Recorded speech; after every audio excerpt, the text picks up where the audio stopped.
On a l'impression que la maternité tardive, c'est un gros phénomène de société, que les femmes font des enfants de plus en plus tard. Alors oui, il y a des chiffres qui attestent de ça, mais ça reste quand même une minorité. Salut à tous, bienvenue dans Ça se dit pas, mais ici on ose dire tout haut ce que beaucoup murmurent tout bas. Et aujourd'hui on va parler de désir d'enfant, de non-désir d'enfant, de maternité tardive, mais surtout de liberté de choix. Voilà, c'est ça le principal. Et c'est pour ça qu'on t'a choisi, toi, Anne-Lise, pour venir ici, pour nous en parler, parce qu'on savait que tu pourrais parler de ce sujet avec beaucoup de compréhension et de bienveillance. Tu as un podcast qui s'appelle Avoir un bébé après 40 ans. Avoir un enfant à 40 ans. À 40 ans. Tu as écrit 2 livres, donc Avoir un enfant à 40 ans ou presque, d'où la confusion. Et un qui est tout récent, c'est celui-là, Être mère si je veux, quand je veux. C'est aux éditions First. Tu l'as même écrit avec le docteur Nathalie Massin, je me trompe pas. Et donc pour moi, parler de la maternité, de l'envie, à quel moment, pourquoi, comment, je trouvais que tu étais la personne idéale pour faire un petit point avec nous sur l'injonction à devenir mère dans cette société. C'est comme si on se réalisait pas complètement. Franchement, moi, c'est quelque chose qui me choque. Donc je voulais en parler avec toi en toute transparence, parce que c'est des choses qui se disent pas trop. Ma première question, ça serait d'essayer de comprendre, si tu as la réponse bien sûr, pourquoi est-ce que c'est tabou aujourd'hui, quand on est une femme et qu'on n'a pas envie d'avoir un enfant, de dire « bah moi, j'ai pas envie de devenir mère ». Parce qu'après tout, on fait chacune ce qu'on veut. Tout à fait. Je pense que déjà, c'est parce qu'on est en France. Il ne faut pas oublier que la France, c'est un pays nataliste depuis très longtemps et qu'on a toujours essayé de pousser les femmes à faire des enfants depuis les lendemains de la guerre. Et donc, c'est d'autant plus dur d'affirmer qu'on n'a pas envie de faire un enfant. Et il y a cette idée qu'on ne devient femme que si on est mère, ce qui est totalement faux.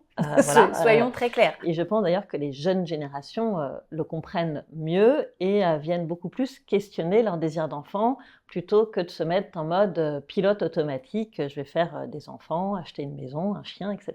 On a de plus en plus toutes ces petites questions, tu sais, genre... Tu te maries, alors derrière on te dit mais alors le bébé c'est pour quand? Puis quand on a un, le bébé, le 2 c'est pour quand? Et si t'as le malheur d'en faire un 3e, on te dit mais tu vas en faire combien? Quand est-ce que t'arrêtes?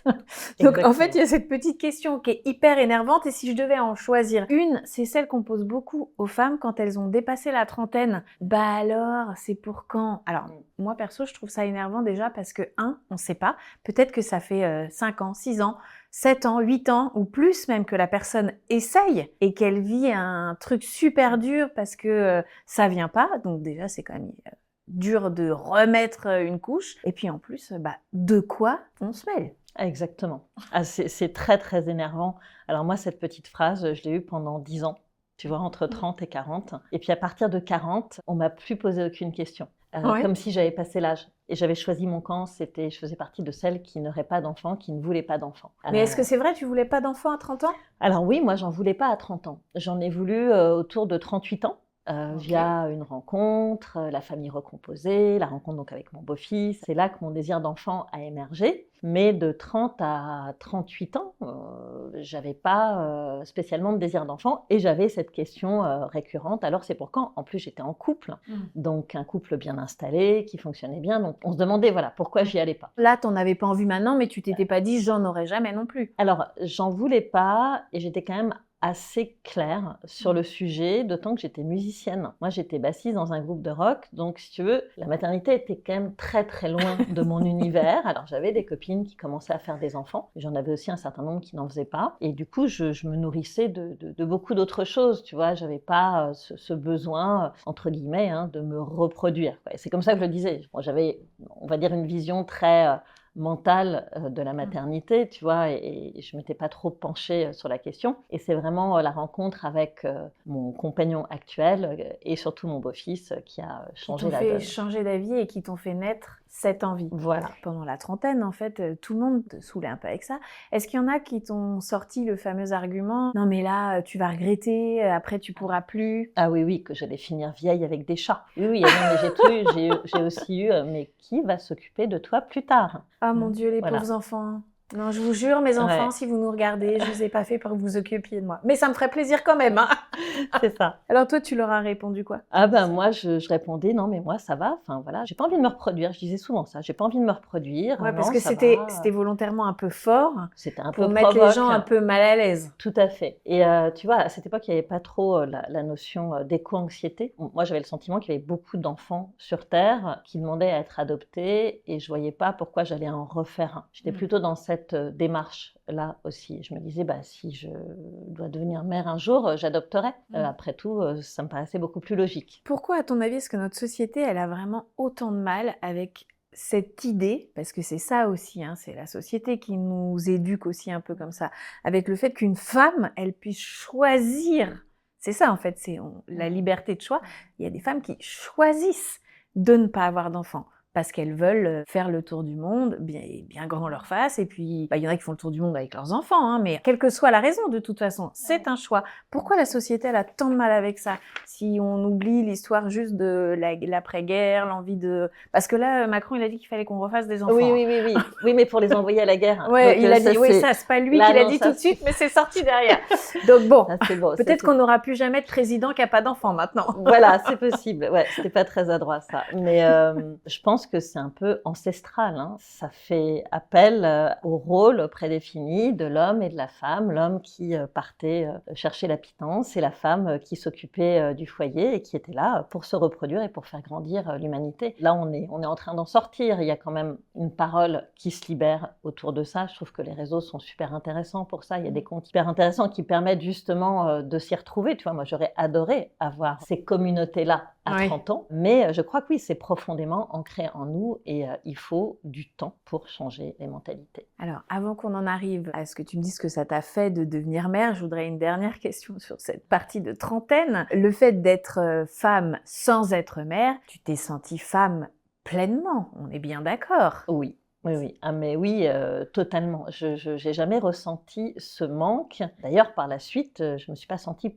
plus femme. Voilà. Je n'ai pas vu de différence. J'avais juste des priorités différentes. J'ai vécu d'autres choses, notamment d'autres émotions. J'ai expérimenté plein de choses en devenant mère, mais je ne me sentais pas moins femme avant d'être mère. Non, ça c'est certain. D'accord. Donc, il avait quel âge ton enfant quand tu l'as eu? Pas ton enfant.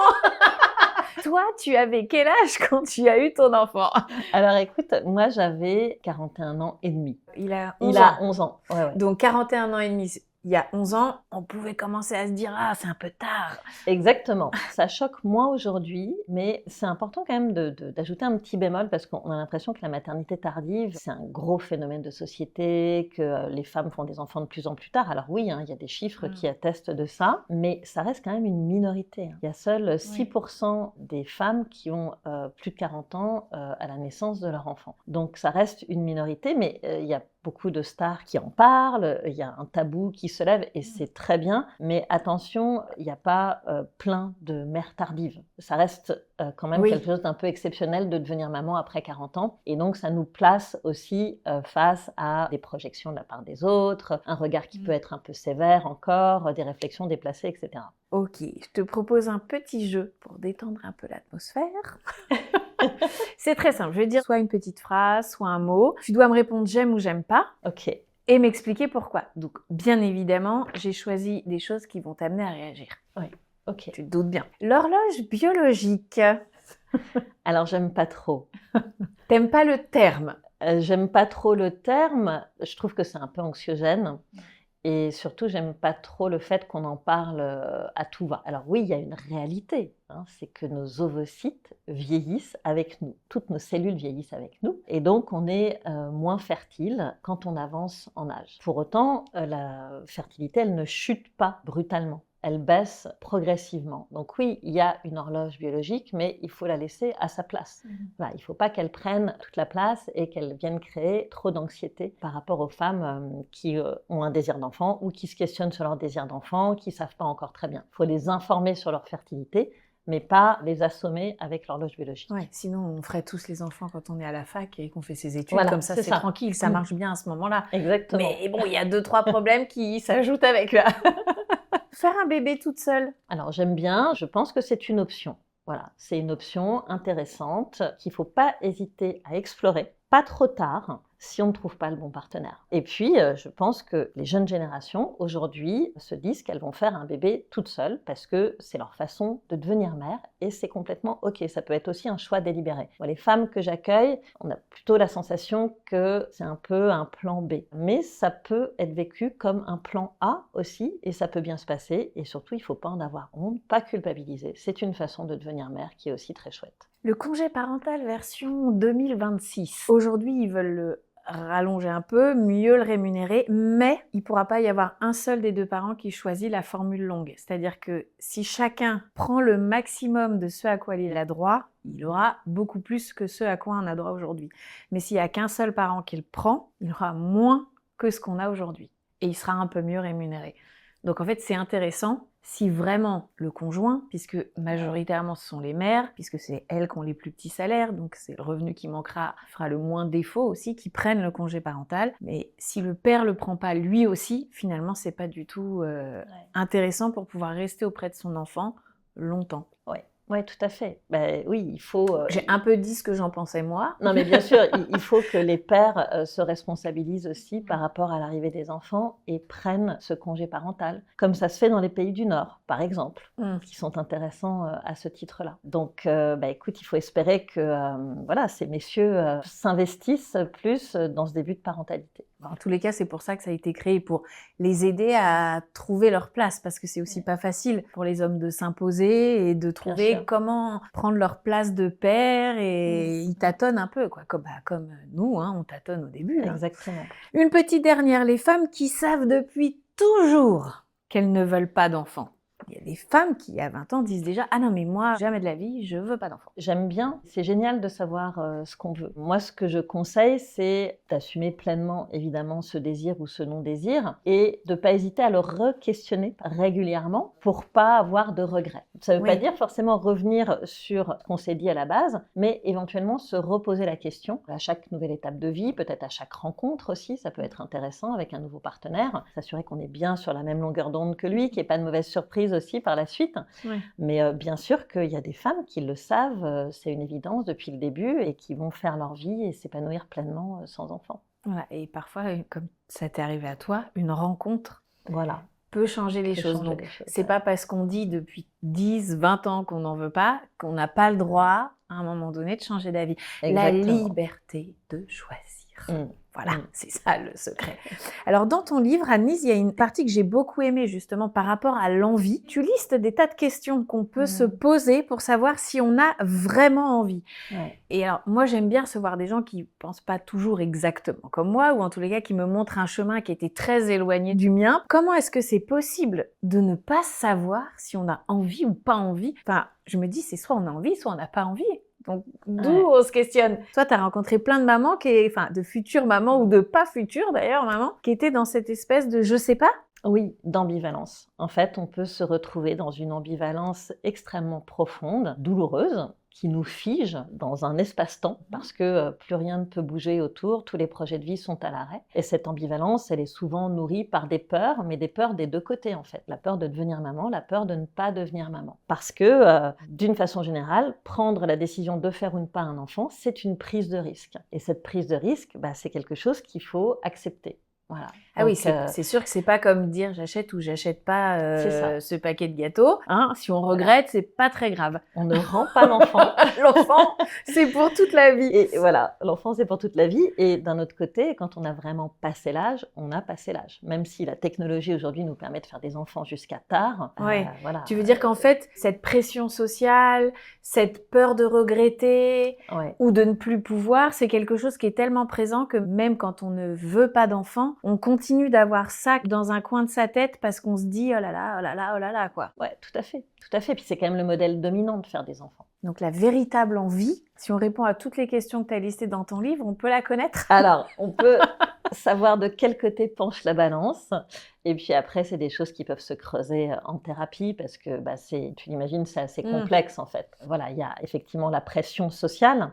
Mais il y a aussi ce qui s'est passé dans notre enfance, les discours qu'on a eus, les expériences de vie qu'on a eues aussi. Tout ça, ça vient teinter ton désir ou ton non-désir. Donc moi, mon objectif, c'est de ramener les gens au centre les ramener dans leur cœur, dans leur tripes, et leur permettre de sentir s'il y a un désir ou pas à ce niveau-là. Oui, parce que c'est ça qui compte, c'est que le désir, il soit vraiment ancré à l'intérieur et que ce soit un choix personnel qui ne subisse pas ni l'influence de la société, ni des parents qui regrettent de ne pas avoir de petits-enfants, ni rien du tout, quoi. Un choix libre et éclairé, quoi. Exactement. Et après, il y a vraiment cette notion de prise de risque. Moi, je le vois dans les cercles de parole que j'organise sur ces thématiques. C'est comment je trouve assez de confiance en moi pour me mettre en risque de ne faire ou de ne pas faire d'enfant. Parce que, bien sûr, que personne n'a la réponse à est-ce que tu vas le regretter plus tard ou, dans un sens ou dans un autre. C'est un peu ce qui est beau dans les cabinets des thérapeutes, des coachs et tout, c'est qu'il n'y a pas de réponse préécrite. Non. C'est que des fois, c'est l'accouchement de la réponse est un peu longue. Ouais, mais ça nous permet en tout cas de nous poser les bonnes questions. Je sais que j'ai moi la chance, grâce à Parole de Maman, de rencontrer beaucoup de mamans, d'experts, de médecins et tout. Donc on me raconte beaucoup d'histoires et je me souviens d'une histoire qui m'avait vraiment marquée, d'une jeune femme qui ne voulait pas d'enfant. Mais vraiment, elle était sûre de son choix. Elle disait, mais moi, je suis pleinement heureuse dans ma vie. J'ai besoin de rien d'autre, en fait. Ma vie, elle est super comme ça et tout. Tout le monde lui a dit, bien sûr, oh là là, mais un jour, tu vas regretter. Et elle me disait qu'elle était sous la douche. Elle avait 39 ans à l'époque, en train de se laver. Et d'un seul coup, elle dit, va savoir pourquoi. D'un seul coup, je me suis dit, ah non, mais là, j'ai trop envie d'en avoir un enfant. Ça lui est venu, mais comme ça.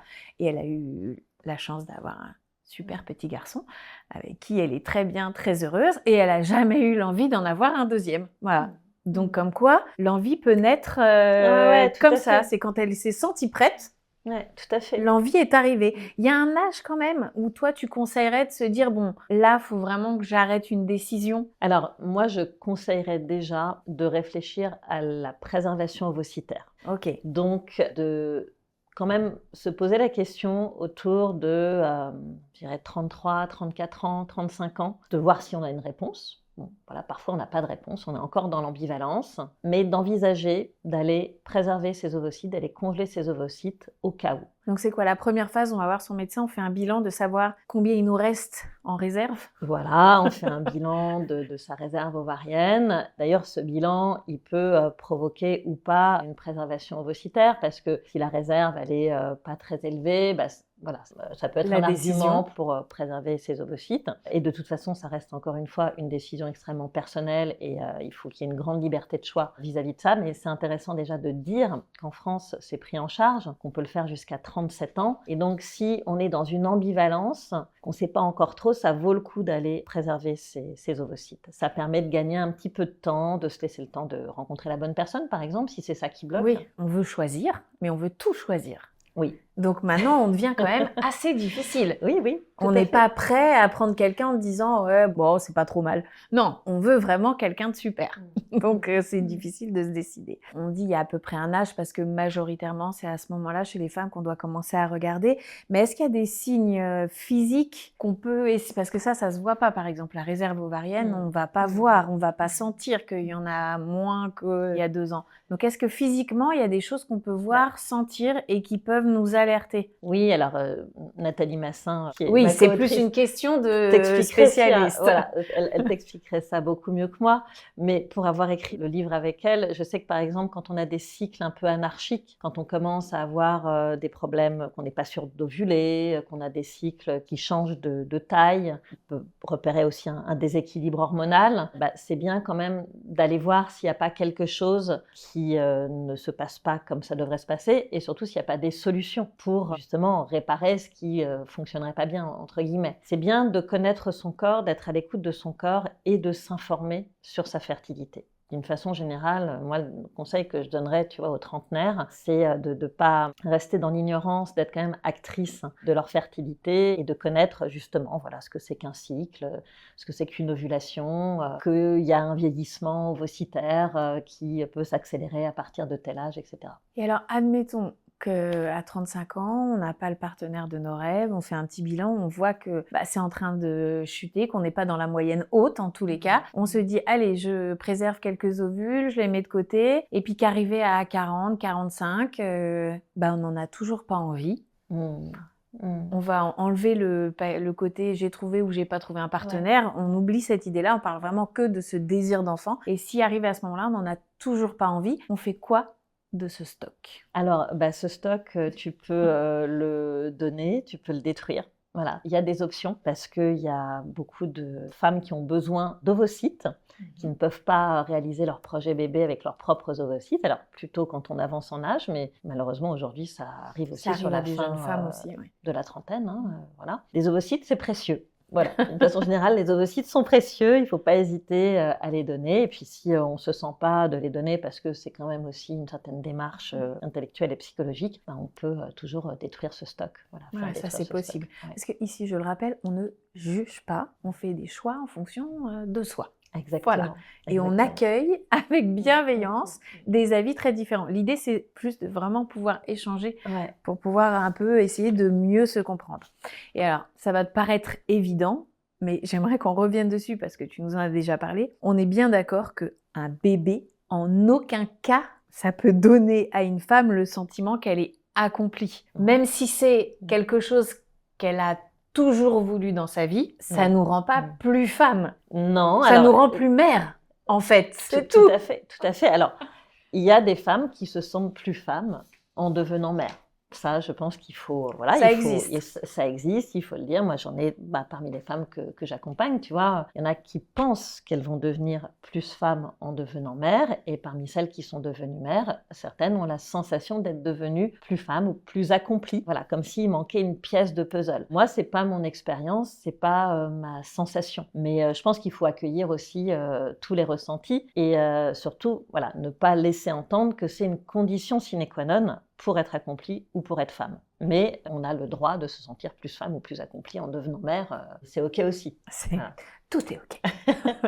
Eh bien, écoute, merci beaucoup Anne-Lise pour cette conversation sans filtre qui a permis d'entendre qu'on peut avoir envie, on peut ne pas avoir envie. En tous les cas, on n'est ni plus ni moins. Ce sont des choix personnels. L'important, c'est de trouver son propre chemin et d'être heureux dans la vie. Juste, je rappelle du coup ton livre « Être mère si je veux, quand je veux ».